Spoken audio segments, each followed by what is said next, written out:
que nós achamos. Até porque as opiniões, os pensamentos, as intenções, as ideias, elas variam de pessoa para pessoa, de local para local. Só que a Bíblia, ela é uma só, ela é a palavra de Deus. É interessante o que você falou, eu vou passar para vocês, mas só pegando a sua deixa, né? Tem muita gente que pensa que interpretação diz respeito a concordar ou não concordar ou mudar o que está escrito, quando na verdade não tem nada a ver com isso. Você pode interpretar da sua forma, mas a Bíblia ela continua imutável. Perfeito. Ô, glória. Isso, legal. Não é isso? Ela pode se renovar todos os dias, mas ela continua sendo a mesma. E isso vai fazer com que a sua interpretação, de certa forma, ela mude em várias ocasiões, mas não porque você vai mudar o que está escrito, mas porque o que está escrito muda o que você enxerga à sua frente. Então, assim, Perfeito. é isso. Eu acho que essa questão até da interpretação também, a gente precisa assim, tomar até um certo cuidado, porque não é toda a interpretação. Porque eu posso, por exemplo, pegar um determinado texto da palavra do Senhor e aplicar a minha interpretação da forma como eu quero ver o texto e aplicar mediante aquilo que eu quero fazer com que o texto fale comigo. E, na verdade, aí né, a famosa Exegese. exegese. Isso Exegese. mesmo. Eu tiro do texto o que eu acho, não o que o texto tem para mim. Isso mesmo. Eu crio uma interpretação que não está no texto. Perfeito. Até porque Sim? era até questão de vestibular antigamente, né? O pessoal costumava dizer que uma vez que estava escrito, né, o poema, o texto, qualquer que fosse, então, a partir que foi escrito dali, o autor não importava mais a ideia que ele queria ter ali, o que é mentira, o que não cabe como verdade. E isso teve um problema seríssimo em alguns vestibulares lá para trás, para quem fez vestibular aí. Salvo engano, não sei se foi a respeito de uma canção lá do Caetano Veloso, colocaram em um determinado vestibular, deram uma interpretação ali no vestibular a respeito ali das opções como correta, e quando o autor, na verdade, né, se eu estiver errado, eles vão me corrigir, quando o autor diz, não foi isso que eu quis dizer. Não era isso que eu quis dizer. Quando eu escrevi, eu tinha uma intenção. Uma intenção com o texto. E isso é legal porque recentemente agora, se me permite falar, Por favor. tem uma questão lá na Inglaterra, né? Uma enfermeira, ela foi julgada, culpada por uma questão lá de uns bebês, né, que ela deixou vir a falecer, etc. Enfim, vou encurtar a história. Sim. A promotoria daquele local, eles se basearam em algo que eles leram de um determinado autor, ok?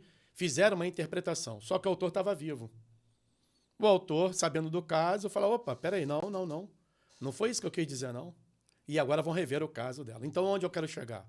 Justamente essa questão da interpretação. O autor está vivo. Oh, glória. O autor está vivo, né? Então, eu não posso mudar o que ele isso. escreveu. Não há Vou como interpretar fazer isso. de forma diferente. Perfeito. Excelente colocação. Eu vejo tantos comentários aqui, né? Um nível tão alto, né? Eu vou baixar um pouquinho a régua aqui, né? Mas quando eu falo da importância da palavra do Senhor, né? E o pastor colocou muito bem, né? O pastor Fábio também, sobre como conhecer a Deus, né? Sobre essa verdade imutável, né? Eu trago para uma questão muito mais prática, né? Qual a importância da Bíblia?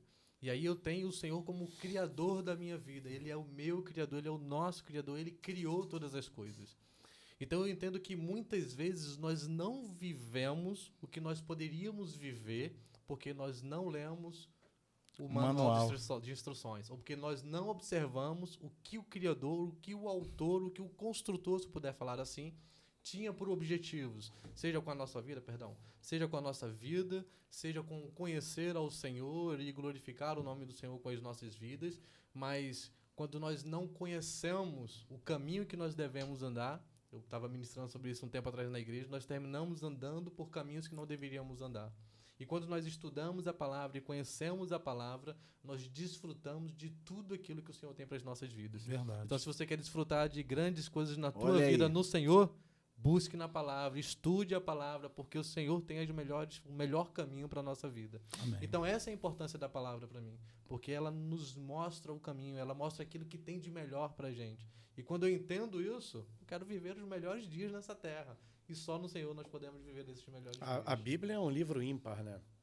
Não existe em catálogo algum na humanidade, desde os primórdios dela, que possa, de fato, dizer que Deus falou com o homem através de uma palavra. Digo no sentido completo dela, né? Sim. Por isso ela é ímpar.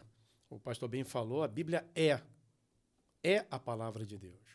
Né? A Bíblia, ela não contém a palavra de Deus, ela Ela é. Ela é, sim. Perfeito, né? Esse predicativo, palavra de Deus aí, com esse verbo, né, que é um verbo de ligação, vai justamente demonstrar entre o sujeito e seu predicativo. A Bíblia é a palavra de Deus. A palavra de Deus é a Bíblia. A Bíblia. Né? Por que é um livro ímpar? E provavelmente o Marco vai conduzir para esse lado. Porque de todas as literaturas já existentes, a única que é capaz de poder modificar o homem internamente, o seu caráter, a sua forma de viver plenamente, só a Bíblia. E nós somos prova viva disso. Eu ia falar sobre isso. Verdade. Ah, mas o guru escreveu. Não, legal. Ah, há muitas literaturas de autoajuda? Boa, excelente. Há muitas literaturas de conhecimento, excelente. Cultura sobre física, química, matemática, geografia, história, enfim, aí as matérias que nós já conhecemos. Mas nenhuma literatura se compara à Bíblia, que é a palavra de Deus, cara. Vou falar, realmente, só a Bíblia pode modificar alguém. E é inacreditável, mas é a verdade. Ela modifica, de fato, o homem. Né? Porque, assim, nós podemos ser modificados. Ah, não, eu vou parar de beber. Sim, você pode parar de beber. Ótimo, você pode parar também de fumar. Mas as questões intrínsecas, né? Ou seja, aquelas questões mais primordiais, estão lá na alma do homem, rapaz, não tem jeito. É só a palavra de Deus. Porque é o próprio Deus, né? É o que eu costumo falar, né? Só Deus para nos fazer isso, né? Determinadas situações. Só o Senhor. Só Deus nossa mesmo. vida, né? Verdade. Interessante estar falando de caminho, né? Às vezes, e as pessoas, acho que é isso que a gente quer fazer com que as pessoas entendam nessa noite, né? É ter a palavra do Senhor, que a gente já falou aqui, que é a bússola para que a gente não possa se perder. Sim, né? isso. Mas se você não olha para a bússola, se você não interpreta o que a bússola está te dizendo para fazer, Sim. você se perde no meio Fica do caminho. perdido. Aham. Você fica dando voltas. Então, assim, não basta ter a Bíblia na mão. Tem que olhar para ela, entender como ela funciona e aplicar na sua vida para que a trajetória chegue até o final da sua caminhada. Você chegue até o final da sua caminhada prevista e não se perca no meio do caminho. E aí a gente vai entrar, desculpa, Marco. Vai lá. Nós vamos entrar naquela situação que o senhor falou do conhecimento, né? Também não quero entrar nas situações mais técnicas teológicas, mas o fato é que a palavra de Deus é o único meio que nós temos para conhecer de fato o nosso Deus. Porque ele ele se revela através da palavra. Ele vai se revelando, né, progressivamente lá no Velho Testamento. Né, você vai percebendo isso. Ele se dá a conhecer através da palavra. Então, para nós conhecermos Deus, não tem para onde ir. Ou você lê, medite, aplique, ou você não conhece Deus de fato. Né? É interessante, pastor, Se me você permite está falando falar. sobre essa revelação progressiva, né? Nós buscamos conhecer o Senhor, mas conheceremos completamente quando estivermos com Ele, né? Então, vivemos hoje na expectativa, na esperança de conhecê-lo completamente. Então, começamos e a própria hoje. Bíblia nos orienta Sim, nos acerca orienta disso e nos disso. motiva a Perfeito. continuarmos buscando, Perfeito. aprendendo, para quando chegar esse dia, não sermos pegos de surpresa. Eu gosto desses verbos, cara, que eu acho bacana, né? Esse buscando, né? Esse gerúndio, ato contínuo. O conhecer do Senhor, Sim. justamente, né? É ato contínuo, ou seja, conheço hoje mais um pouco, amanhã e depois até que definitivamente o conheceremos como Ele é, face a Ô, face. glória. A rapaz. eternidade está nem conhecendo. E é tão interessante isso, a gente está falando da palavra que se renova, né? Eu conheço um pastor que ele, e é algo habitual dele, tá?